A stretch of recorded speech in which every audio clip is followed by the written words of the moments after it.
Welcome back, Canon Catholic. We're honors Western Civ, as I should say. We're going to kind of finish up what we started in class today.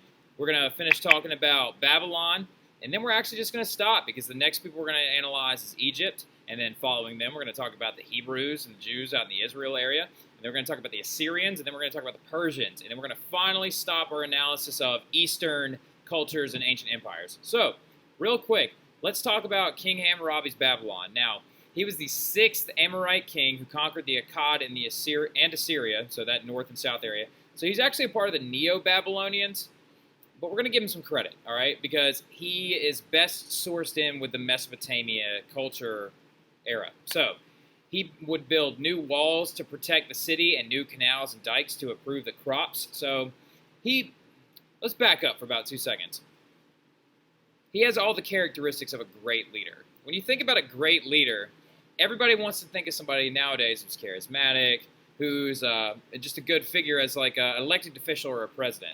However, the best leaders throughout time are always the ones who actually got stuff done. Let's reference, I don't know. So Hammurabi is one of them. Pericles, fantastic leader of ancient Greece, also built walls. Unfortunately, died from a plague, but we'll talk about that later on. Theodore Roosevelt, 26th President of the United States, great leader, established the National Park Service, the Department of Commerce and Labor, Pure Food and Drug Act, passed the Meat Inspection Act, did all these amazing things for our country. So when you think about King Hammurabi, you need to think about a good leader because he got stuff done. Like I just said, he built new walls around the city to protect it, then new canals and dikes to improve the crops. He had an economy completely based on agriculture, wool, or cloth, and then also individuals finally could own their own land around the cities, which was huge. So artisans and merchants also got to keep most of their profits and even formed gilded associations. Now, we'll talk about guilds when we get to Middle Ages Europe. Now, guilds was actually one of the things that pulled the world out of the Dark Ages. Well, not the world, excuse me, I'm being Western, I guess, but pulled the entire European continent out of the Dark Ages. A guild is actually a group of artisans who specialize in their craft and then bring on apprentices and train them as well. So, very, very important concept, but we'll keep talking about those later on. He used grain as a medium of exchange, so he actually created some of the first money, when you think about it, because he used a certain commodity to be exchanged for certain goods or services. So he also emerged the measurement of currency called a shekel. So if you've ever heard the old expression, can you lend me a few shekels, that actually comes from the Mesopotamian idea of money. That's why lend me a few shekels. So 180 grains of barley is a shekel, and then a mina was 60 shekels. So mina was eventually represented by metals later on, which was one of the first uses of money, but it was still based on grain. So the Persians are going to be actually the first ones that do a completely money-based economy, and King Darius is just going to start stamping his face all over stuff. So his main legacy, though, was he was the first person to completely and totally bring in a new code of law. The first code of law, right? What would life be like? O'Donnell. Right there. Yeah, there you are. I see you looking. What would life be like if we didn't have any laws? I mean, personally, I'd be looting places, setting stuff on fire. It'd be insane, right? His biggest legacy was the code that he came up with.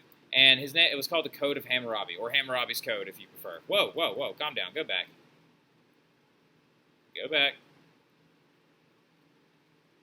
There we go. So to enforce his rule, Hammurabi collected all the laws of Babylon in code that would apply everywhere in the land. Now remember, Babylon conquered most of that Fertile Crescent area and united the entire southern end of Mesopotamia.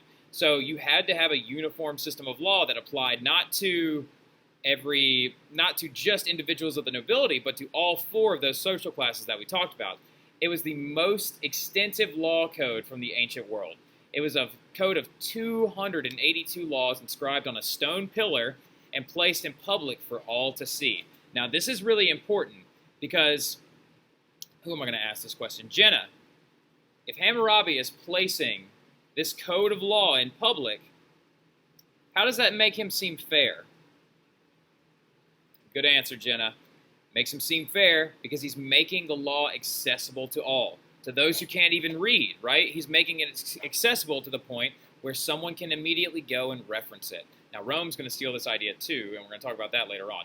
Now, Hammurabi's stone depicts Hammurabi as receiving his authority from the god Shamash, right? Now, remember, including Shamash and Ishtar, we're leaving out only, 3,598 other gods, but we don't really have time for all that.